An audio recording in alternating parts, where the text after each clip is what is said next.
Hey everyone, welcome back to my channel. This is Heidi from My Reading Life, and I'm here today to film my review video for the Book Naturalist Book Club for the month of August. So the month of August is Women in Translation Month as a reading theme, and so we picked a book in translation to read for the Book Naturalist Book Club, and that was this novel, The Last Wild Horses by Maja Lunde, and this was translated from the Norwegian by Diane Oatley. So Maja Lunde is a Norwegian author. She was born in 1975.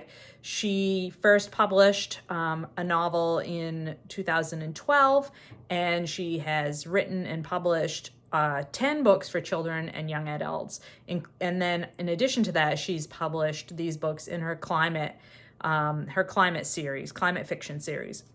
She also writes scripts for television. She's married and has 3 children. So she's a busy lady. And she's younger than I am. So good for her. Like, way to go. Way to succeed in your field. She's won a bunch of awards, one of which is the Rachel Carson Prize. So that's pretty cool. So this book, The Last Wild Horses, is in her climate fiction series of books that are all sort of linked thematically, and there are some other links which you discover as you go on, but I don't think that they necessarily need to be read in order.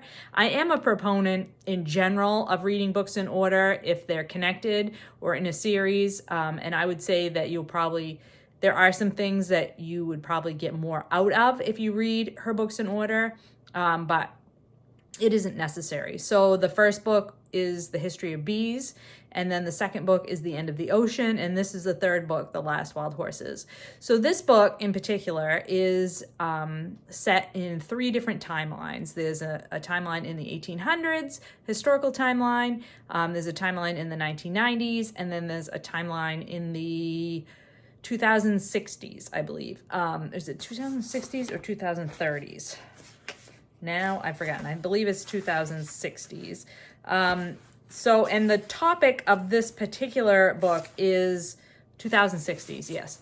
The topic of this particular book is conservation of species. So species extinction and conservation preservation of species. So in our historical timeline, we're following a man who works for a zoological organization in Russia, and he has heard about these horses. They are the last wild horses, the original species from which our modern day horses have come.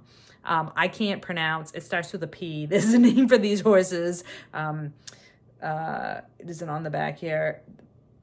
There's no way I can pronounce that word. So I'm going to call them the last wild horses. And these horses originated in sort of Mongolia area of Asia.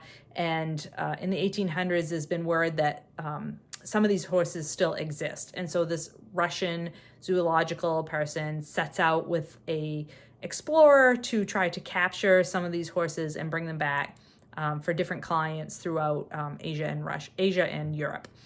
And then our 1990s timeline follows a woman named Karen, who is trying to reintroduce these same wild horses back into the wild, into Mongolia, from the different collections that they had been living within in Europe.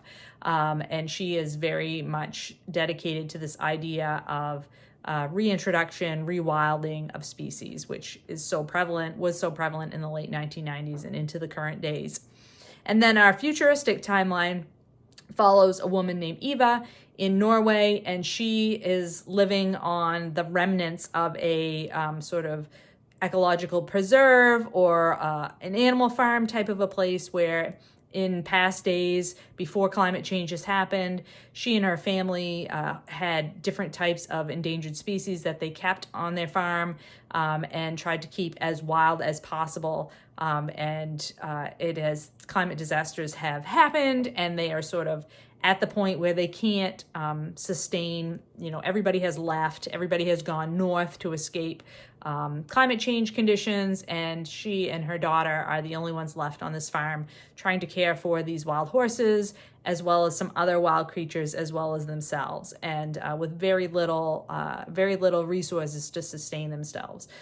So these 3 timelines, all involving the same species of horse, and sort of showing the transformation of human ways of thinking about conservation and preservation of species over time, and to the logical conclusion of what's going to happen when we can't even take care of our own species, let alone other species.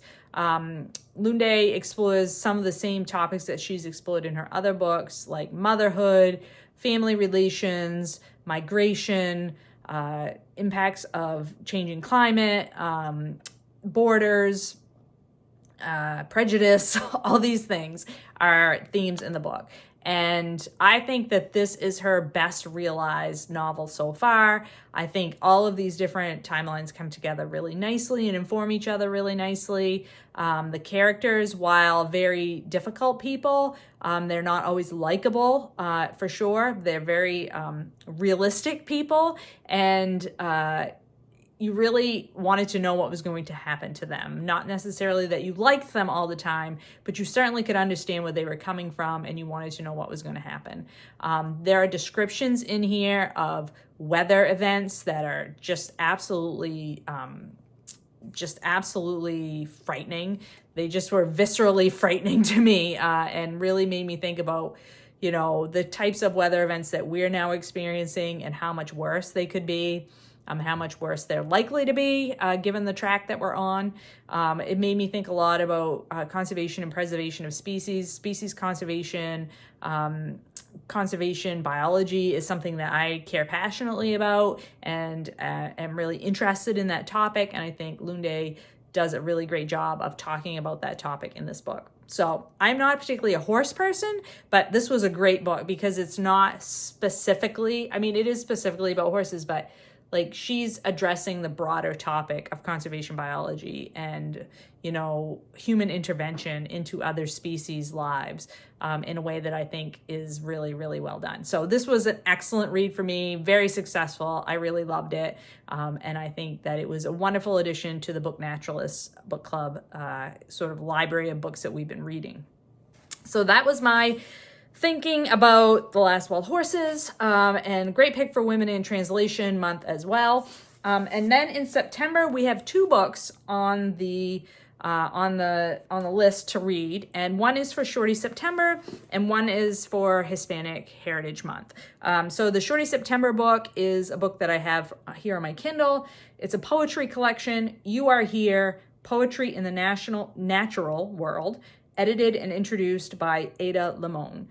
So You Are Here is about 169 pages as an ebook, so it's a very short one, and it's poetry, so perfect for Shorty September. And I believe this is the first collection of poetry that we've read in the book club this year, so that's also fabulous. I'm looking forward to that.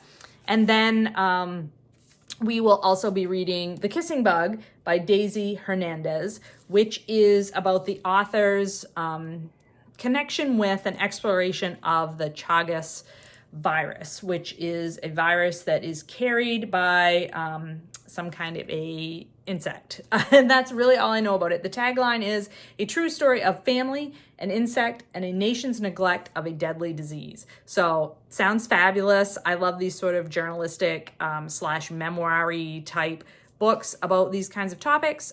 So this one I'm really looking forward to as well. And I believe that our author is Latina. So doesn't, of course, say on the back of the book, but there is our author. So that is what we will be reading for the month of September in the Book Naturalists Book Club. I hope that you will find time to join us and read one or both of these books. And I hope that you had a chance to read The Last Wild Horses. If you did, please let me know in the comment section down below what you thought of it. I thought it was fabulous, if you couldn't tell. And I look forward to hearing what you thought of it. Hope everyone's doing well and finding some great books to read. I will talk to you later.